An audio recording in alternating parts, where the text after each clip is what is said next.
अस्सलामुअलैकुम। मैं हूँ Shahida. Welcome to my kitchen. उम्मीद है कि आप सब लोग खैरियत से होंगे। आज हम पिज़्ज़ा बनाएंगे। चलें शुरू करते हैं। सबसे पहले हम डो रेडी कर लेते हैं। 1 टीस्पून ईस्ट की जगह पे आप half tea spoon baking powder और हाफ़ टी स्पून मीठा सोडा भी यूज़ कर सकते हैं।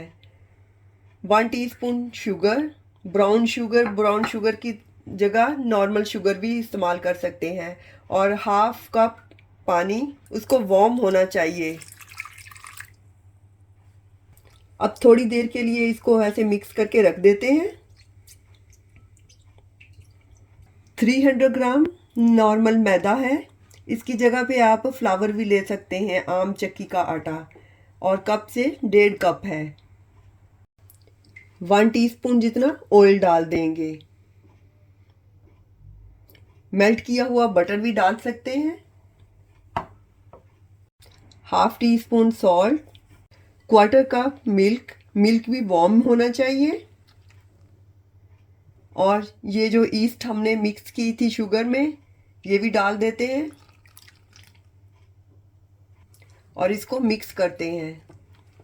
और अगर ज़रूरत पड़ेगी तो वार्म वाटर डाल देंगे। अब थोड़ा थोड़ा करके पानी डालेंगे। पानी वार्म होना चाहिए। जैसे हम आटा गूंदते हैं रोटी के लिए, ऐसा ही गूंदना है। डो हमारी रेडी है। इसके ऊपर थोड़ा सा ऑयल लगा लेंगे।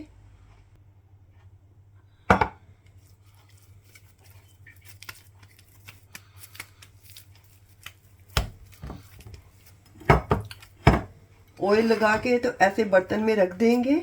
हमने वहाँ रखना है जहाँ वार्म हो, और ऐसे कवर करके रख देंगे 1 घंटे के लिए। 150 ग्राम चिकन है जो कि स्मॉल पीसीस में कट किया हुआ है। हाफ टी स्पून इसमें काली मिर्चें डाल देंगे। 1/4 टीस्पून सॉल्ट आप अपने टेस्ट के हिसाब से भी डाल सकते हैं।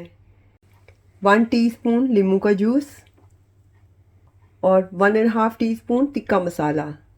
इसमें भी मिर्चें हैं, इसलिए हम और मिर्चें नहीं डालेंगे और कुछ भी डालने की ज़रूरत नहीं है।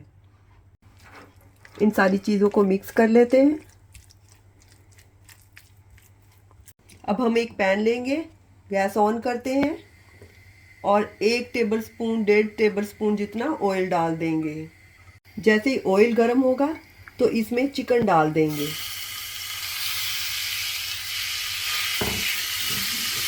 इसको ज़्यादा देर मैरिनेट करने की ज़रूरत नहीं है।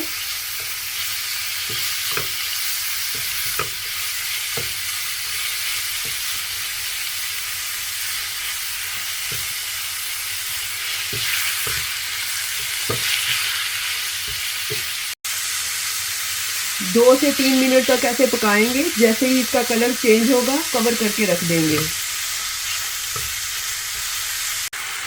अब 7 से 8 मिनट के लिए कवर करके रख देंगे मीडियम लो फ्लेम पे, ताकि चिकन अपने ही पानी में गल जाए।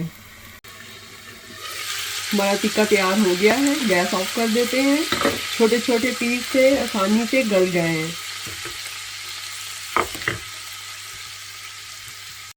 अब हम अपनी डो देख लेते हैं। हमारी डो भी परफेक्टली राइज हो गई है। अब हम इसकी रोटी बना लेते हैं।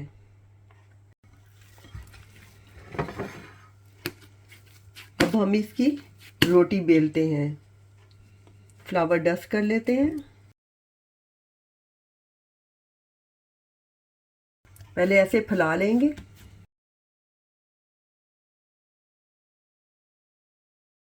अब थोड़ा सा बेलने की हेल्प से मिडल से बारीक कर देंगे। इस तरह इक्वल भी हो जाएगी और नाइस शेप भी बन जाएगी। अब थोड़ा सा ऑयल लगा लेंगे।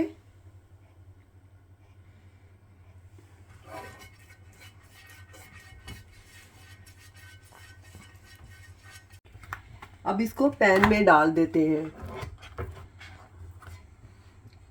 पैन हमारा प्री हीट है, मीडियम लो पे रखा हुआ है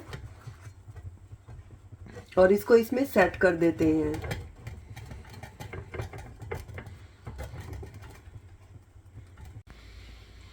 अब फोक की मदद से ऐसे निशान लगा देते हैं ताकि फूले ना।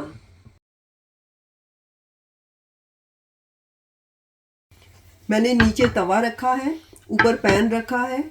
आप तवे के बगैर भी रख सकते हैं अगर मोटे तले वाला पैन हो तो। हमने एक साइड को कुक करना है। जैसे ही हमारी ये वाली साइड जो है ये हमने ऊपर ऊपर लेके आनी है, इसलिए थोड़ी सी कुक हो जाएगी तो अच्छा है। अब इसको उल्टा कर देते हैं।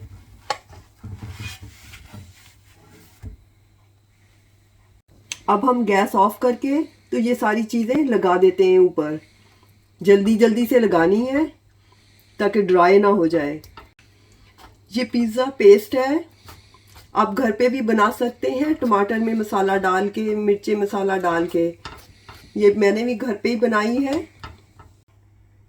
मैंने ये चीज़ ली है, चार्डर चीज़ और मोज़रेला चीज़, दोनों को मिक्स करके तो इसके ऊपर डालेंगे। अगर दोनों को मिक्स करके डालें तो बहुत ही अच्छा फ्लेवर आता है। और ये जो हमने टिक्का बनाया था ये भी इसके ऊपर डाल देते हैं।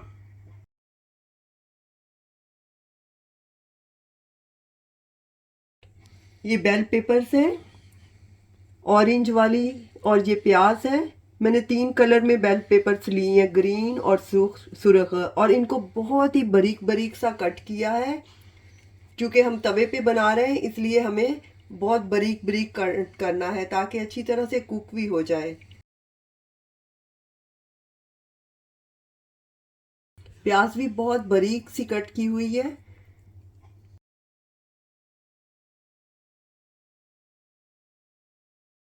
आप जितनी मर्जी डाल सकते हैं अपने मर्जी के हिसाब से।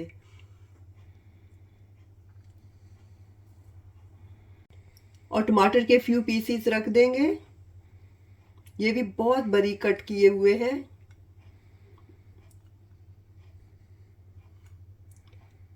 मशरूम, स्वीट कॉर्न, जो भी पसंद हो आप लगा सकते हैं अपनी पसंद की। और 2 सुरख और सब्ज मिर्चें कट की हुई हैं, ये भी अगर आप स्पाइसी खाना चाहते हैं तो ये भी लगा सकते हैं ऊपर। अब दोबारा चीज़, जितनी आपकी मर्जी हो आप डाल सकते हैं अपने हिसाब के से। अब थोड़ा सा इटालियन मिक्स स्पाइसेस डाल देंगे, जो आपको पसंद हो वो डाल सकते हैं। अब कवर करके रख देंगे 12 से 15 मिनट के लिए। अब हम अपने पिज़्ज़ा को देख लेते हैं। हमारी चीज़ बिल्कुल मेल्ट हो गई है। अब हमने थोड़ा सा ब्राउन इसको करना है। इसके लिए हम एक और पैन लेंगे, उसको किसी किस्म का भी आप ले सकते हैं। उसको गर्म करेंगे और इसके ऊपर रखेंगे ताकि थोड़ी सी लाइट सी ब्राउन हो जाए हमारी चीज़। ये ऐसे बार बार रखते रहेंगे। आप उल्टा रखें या सीधा रखें कोई फ़र्क नहीं पड़ता। ऐसे उल्टा रखना चाहे तो उल्टा भी रख सकते हैं। और 2-3 मिनट रहने दें और फिर दोबारा गर्म करें तवे को और फिर दोबारा रखें। इस तरह से हमारी चीज़ जो है वो हल्की सी ब्राउन हो जाएगी। अब तैयार है, हम सर्विंग डिश में निकाल लेते हैं।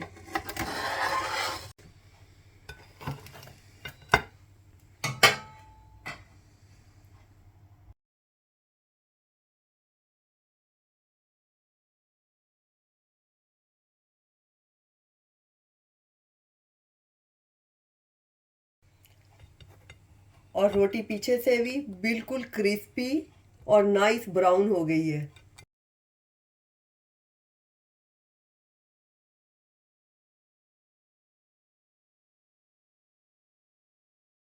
उम्मीद है कि मेरी रेसिपी आपको पसंद आई होगी। इंशाल्लाह दोबारा मिलेंगे नई रेसिपी के साथ। अल्लाह हाफिज़।